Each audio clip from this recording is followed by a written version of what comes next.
मेरे प्यारे भाई और बहनों, आप सबको मेरा हार्दिक प्रणाम। गुरुदेव साधु वासवानी जी बार बार हमें शिक्षा देते थे कि प्रतिदिन कुछ समय ध्यान करो, एकांत में बैठकर अपने भीतर उतरने की कोशिश करो। भीतर खोज कर खुद को तू जान, अंदर कौन बोले उसको पहचान।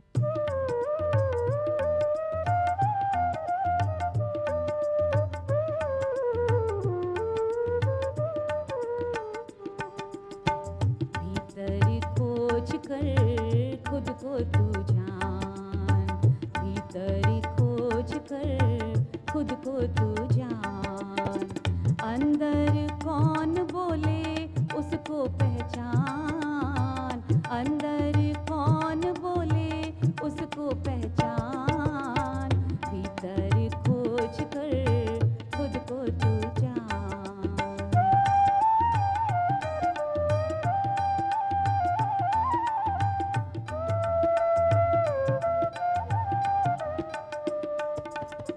कौन है तू पहचान हंसा, कहाँ से आया कौन देसा,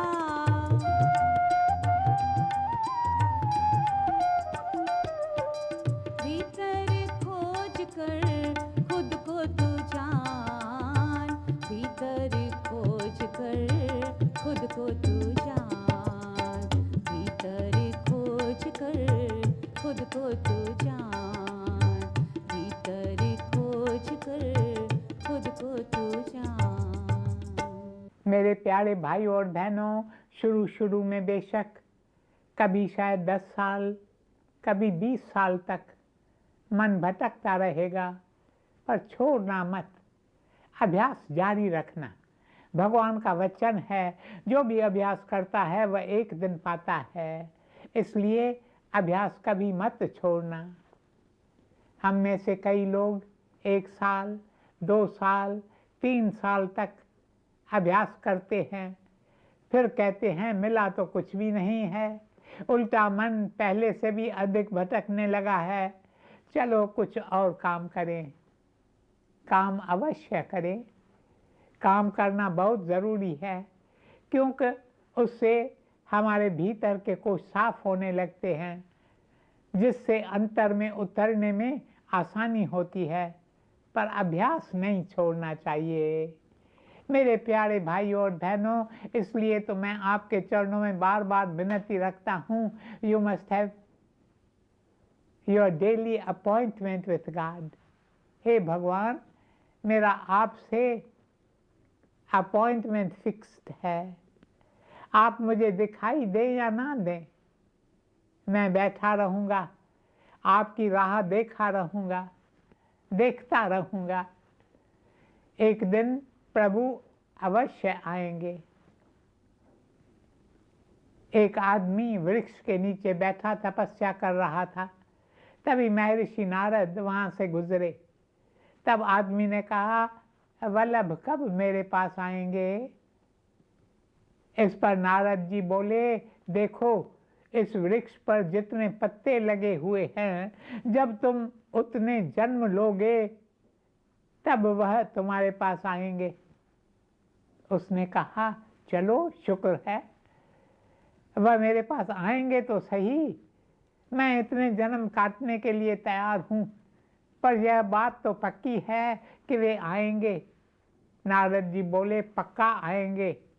यह सोचकर वह खुशी से नाचने लगा। उसने कहा, आज मुझे खुशखबरी मिली है कि वल्लभ मेरे पास अवश्य आएंगे, मुझे इससे अधिक और क्या चाहिए। वह ऐसे नाचने लगा कि वृक्ष भी उसके साथ झूमने लगा और वृक्ष के सारे पत्ते भी झड़ गए। उस आदमी के सारे जन्म वहीं कट गए। बस उसी समय उसे वल्लभ के दर्शन हो गए। मेरे प्यारे भाई और बहनों, इस आस्था और विश्वास से आप अभ्यास करते रहें। कोशिश करके धीरे धीरे आप अपने ध्यान का समय बढ़ाते रहें। पहले 15 मिनटों से शुरू कीजिए, फिर बढ़ाकर 20 मिनट करें, 25 मिनट करें, आधा घंटा। प्रभु ज़रूर आएंगे, पर ये मत पूछना कब। मेरे पास कई लोग आकर पूछते हैं कब। अब प्रभु घड़ी तो पहनते ही नहीं और ना ही वे कोई घड़ी अपने पास रखते हैं, पर वे आएंगे ज़रूर। जग अंधियारे में कोई विरला सुजान, कोई विरला पाए गुप्त ज्ञान। आरंभ में यह गुप्त ज्ञान सभी के पास था, ज्ञान एकदम खुला हुआ था। फिर ऐसा देखा गया कि इस ज्ञान का लोग दुरुपयोग कर रहे हैं। जैसे आज भी देखो, गेरुए वस्त्र पहनकर, गेरुए वस्त्र तो बाजार में बिकते हैं, पर बहुत कम लोग हैं जो इन गेरुए वस्त्रों की शान रखते हैं। कई लोग तो इनका दुरुपयोग ही करते हैं। गेरुए वस्त्र पहनकर लोग पता नहीं कैसे कैसे काम करते हैं। गुरुदेव साधु वासवानी जी के एक अध्यापक थे जिनका नाम था ब्रह्म बांधव उपाध्याय। गुरुदेव को पहली बार उपनिषदों के बारे में उन्होंने बताया था। उन्होंने ही गुरुदेव को ईशोपनिषद की शिक्षा दी थी। ईशावास्यम इदम सर्वम तेन त्यक्तेन भुजित।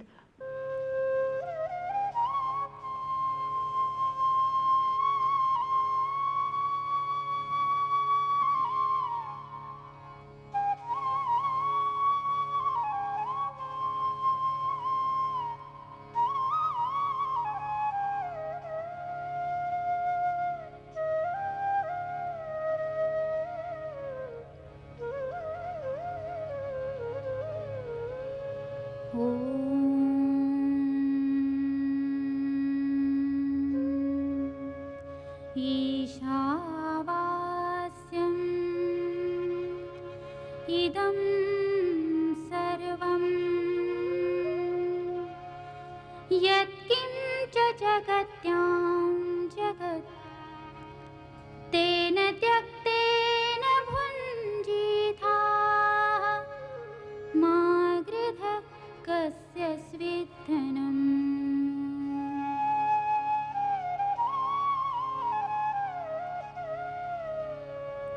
ईशावास्यम् इदं सर्वं यत्किञ्च जगत्यां जगत् तेन त्यक्तेन भुञ्जीथाः मा गृधः कस्य स्विद्धनम्।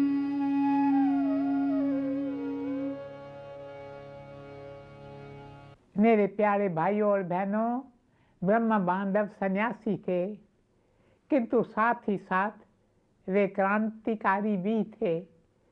भारत की आज़ादी की क्रांति में उन्होंने भी भाग लिया था। उनके नाम पर वारंट जारी किया गया, उन्हें कोर्ट में पेश होना था। उन्होंने कहा, क्या अदालत के कटघरे में मैं ये वस्त्र पहनकर जाऊंगा?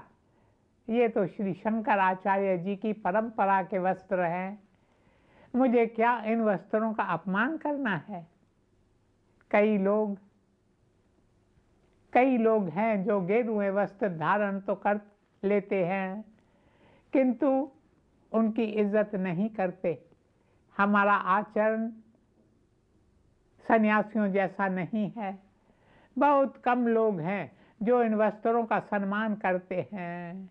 जग अंधियारे में कोई विरला सुजान, कोई विरला पाए गुप्त ज्ञान। हाँ, तो जैसा कि मैंने कहा, पहले ये ज्ञान सबके लिए उपलब्ध था, लेकिन जब देखा गया कि ज्ञान का दुरुपयोग हो रहा है, तब ब्रह्मा जी ने कहा अब कुछ करना चाहिए। उन्होंने देवताओं की एक सभा बुलवाई। उस सभा में इस बात पर विचार किया गया कि इस ज्ञान को अब छिपा देना चाहिए। इस पर ब्रह्मा जी ने कहा, अरे मनुष्य ऐसा है कि वह कोई मशीन बनाकर पृथ्वी से ज्ञान खोद कर निकाल लेगा, उसके बाद दुकान खोलेगा और उस ज्ञान को बेचने लगेगा। आजकल ऐसे लोग हैं, वे कहते हैं हमें ज्ञान प्राप्त हुआ है, अब 500 रुपये दो तो हम आपको ज्ञान का कोर्स दें। कोई कहता है 5000 रुपये दो तो हम तुम्हें ज्ञान देंगे, पर ज्ञान बेचने की चीज़ नहीं है। It is too sacred to be sold. उस सभा में किसी ने सुझाव दिया कि ज्ञान को समुद्र के तल में डाल देना चाहिए। ब्रह्मा जी ने कहा मनुष्य वहाँ से भी निकाल लेगा। आखिर काफ़ी सोच विचार करने के बाद ब्रह्मा जी ने कहा ज्ञान को मनुष्य के भीतर ही रख देने हैं, इस मनुष्य के पास ही रख देते हैं। मनुष्य उसे बाहर खोजता रहेगा, वह अंदर जाएगा ही नहीं। मेरे प्यारे भाइयों और बहनों, हम में से एक एक के भीतर यह ज्ञान पड़ा हुआ है। You don't have to go anywhere else in quest of wisdom, in quest of the true knowledge of life. इस ज्ञान को खोजने के लिए आपको कहीं बाहर नहीं भटकना है, ये तो आपके अंदर ही है, बस केवल अंदर जाने की ज़रूरत है। इसलिए अंदर जाओ, अंदर जाओ, परमात्मा तो स्वयं आपके अंदर विराजमान है। एक सेठ था जो हीरे ले जा रहा था। हीरे बहुत कीमती थे। हीरों की थैली बहुत छोटी थी। जब रेलगाड़ी चलने वाली थी तो एक चोर भी उस गाड़ी में सवार हो गया। तब सेठ के आदमियों ने उनसे कहा सेठ जी ज़रा संभाल कर रहना, यह आदमी चोर है और आपके साथ सफ़र कर रहा है। लगता है इसे पता है कि आप कीमती हीरे ले जा रहे हैं। मेरे प्यारे भाइयों और बहनों, चोर ऐसी खबरें रखते हैं, किसने हीरे खरीदे, कब खरीदे, कहाँ ले जा रहे हैं, इन सब बातों की चोर जानकारी रखते हैं। क्योंकि हीरों की एक पुड़िया भी हाथ लग गई तो वे बैठे बैठे 70-80 लाख कमा लेते हैं। हाँ, तो सेठ के आदमी उसे चेतावनी देते हैं। अब जो सेठ इतने कीमती हीरे ले जा रहा था तो उसमें भी ज़रूर दम होगा। सेठ काफ़ी समझदार था। उधर चोर सारा समय सोच रहा था कि एक बार सेठ सो जाए तो मैं इसके सामान की जांच करूं और हीरे चुरा लूं। कुछ देर के बाद सेठ बाथरूम में गया। अब चोर को अवसर मिल गया। उसने सेठ का पूरा सामान देख डाला, पर उसे हीरों की पुड़िया मिली ही नहीं। चोर ने सोचा हो सकता है सेठ ने अपने जेब में वो हीरे रखे हैं। जब वह सोएगा तो मैं चुपके से उन्हें निकाल लूँगा। सेठ सो गया। चोर ने किसी नशीली चीज़ से सेठ को बेहोश कर दिया। चोरों के पास ऐसी नशीली चीज़ों से भरी शीशियाँ होती हैं जिसको सूंघने से आदमी 1-2 घंटे ऐसा सोता है कि बस, फिर चाहे उसे कितना भी हिलाते रहो उसे पता ही नहीं चलेगा। इस चोर ने भी ऐसा ही किया और फिर उसने सेठ की जेब देखी, धोती की गांठ देखी, पर उसे हीरे नहीं मिले। चोर ने मन ही मन कहा ये तो ताज्जुब की बात है, हीरे न संदूक में है, न बिस्तर में है, न सेठ के जेब में, न धोती में है। लगता है किसी ने मुझे गलत सूचना दी है। ये बेचारा सेठ अपने साथ हीरे ले ही नहीं जा रहा। अगले दिन सुबह रेलगाड़ी उस स्टेशन पर रुकी जहाँ सेठ और चोर दोनों को उतरना था। तब चोर सेठ से बोला, क्या मैं आपसे एक बात पूछूं? सेठ बोले, हाँ हाँ, क्यों नहीं। आखिर हम लोगों ने पिछले 22-24 घंटे साथ साथ बिताए हैं। चोर बोला, देखिए मुझे बताया गया था कि आप 80 लाख के हीरे अपने साथ ले जा रहे हैं। मैं उन्हें सारी रात ढूंढता रहा। हीरे ढूंढते ढूंढते मेरा दम निकल गया, किंतु मुझे हीरे नहीं मिले। इस पर सेठ जी ने कहा, मैं तुम्हें बताऊं, जब रेलगाड़ी छूट रही थी उस समय मेरे आदमियों ने कहा, ये व्यक्ति जो तुम्हारे साथ रेलगाड़ी में सफ़र कर रहा है वह बड़ा चोर है, ये तुम्हारे हीरे चुरा सकता है, इसलिए तुम ज़रा सावधान रहना। तो मैंने क्या किया, जब तुम बाथरूम में गए, तुम अपना बिस्तर बिछा कर गए थे, तो मैंने हीरे तुम्हारे बिस्तर के नीचे छिपा कर रख दिए। अब मैं उन्हें निकाल कर तुम्हें दिखाता हूँ। देखिए, चोर सारा समय उन हीरों पर सोया हुआ था। उसने बाकी सारी चीज़ें देख डाली, किंतु उसने अपना बिस्तर देखा ही नहीं। हमारी दशा भी कुछ ऐसी ही है। हम स्वयं में उसे खोजते ही नहीं, हमारे अंदर वो ज्ञान पड़ा हुआ है, वहाँ हम उसे खोजते ही नहीं। पता नहीं कहाँ कहाँ जाते हैं। हरे राम हरे राम। लोग पता नहीं कहाँ कहाँ जाते हैं, पता नहीं कितनी सीढ़ियाँ चढ़कर जाते हैं। 1000 सीढ़ियाँ, 5000 सीढ़ियाँ। आज ही मैं बौद्ध धर्म पर एक पुस्तक पढ़ रहा था। ये चीन के पास बौद्ध धर्म के कुछ तीर्थ स्थल हैं। लोग वहाँ 1000 मील चलकर जाते हैं। पता नहीं यात्रा करने में उन्हें कितने दिन लग जाते हैं, पर गुप्त ज्ञान हमें तीर्थ स्थान पर नहीं मिलता। इस ज्ञान को गुप्त क्यों कहते हैं? क्योंकि यह हमारे अंदर पड़ा है। जग अंधियारे में कोई विरला सुजान, कोई विरला पाए गुप्त ज्ञान। कोई विरला पंछी तोड़े जाल। हम जाल में फंसे हुए हैं।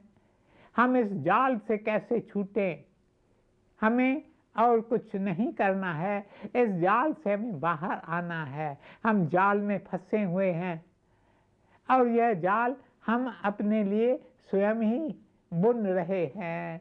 अपनी इच्छाओं, अपनी तृष्णाओं, अपनी कामनाओं के द्वारा हम ये जाल बुन रहे हैं।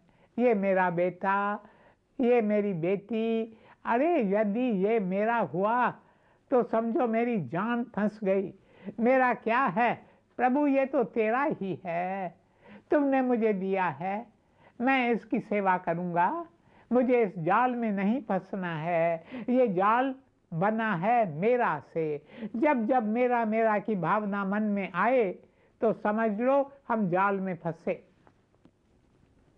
झूठ है मान कहा करे, जग सुपने जीव जान, इन मह कछ तेरो नहीं, नानक कहो बखान।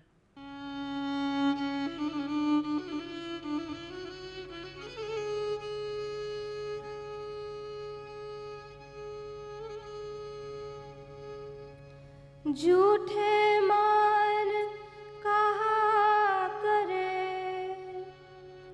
जग सुपने जीव जान, इनमें कछु तेरो नहीं, नानक कहियो बखान। इनमें कछु तेरो नहीं, नानक कहियो बखान। झूठे मान कहा करे, जग सुपने जीव जान, इनमें कछु तेरो नहीं, नानक कहियो बखान। इनमें कछु तेरो नहीं, नानक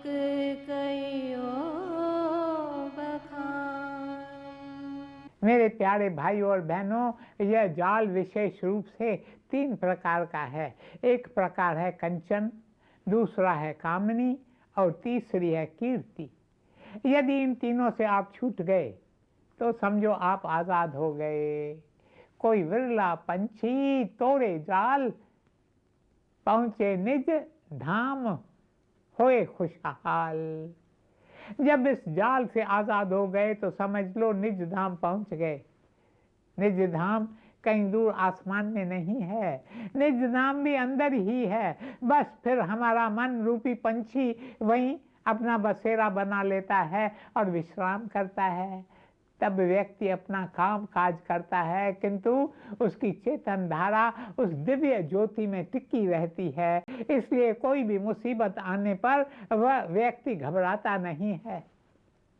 मेरे प्यारे भाइयों और बहनों, सबसे पहले इस जाल का रूप है कंचन, सोना, लोभ। कई लोग इन जाल में बुरी तरह फंसे हुए हैं। सारा समय बस धन इकट्ठा करते रहते हैं। गुरुदेव साधु वासवानी जी कहते थे, यदि तुम लोभ से छूटना चाहते हो तो देना सीखो, देना सीखो। तय कर लो, मैं अपने आय का 10वां हिस्सा दान में दूंगा। जब आप देने लगेंगे तो लोभ का प्रभाव कुछ कम होने लगेगा। एक जेब कतरा था। एक दिन वह बीमार पड़ गया। वैद्य हकीम आए और बोले, इसके बचने की कोई उम्मीद नहीं है। उस जेब कतरे का एक नेक बेटा था जो सत्संग में जाता था। जब उसने देखा कि उसका पिता अब परलोक से धारने वाला है तो वह सत्संग के प्रधान के पास जाकर बोला, कृपया मेरे पिता को आप दर्शन दें, उनके जीवन का अंतिम समय निकट आ गया है। आपका दर्शन करने से हो सकता है उनकी मुक्ति हो जाए। मेरे प्यारे भाइयों और बहनों, अब समय समाप्त हो रहा है। कल देखेंगे कि जब संत उस जेब कतरे के घर जाते हैं तो क्या होता है। ओम शांति शांति शांति।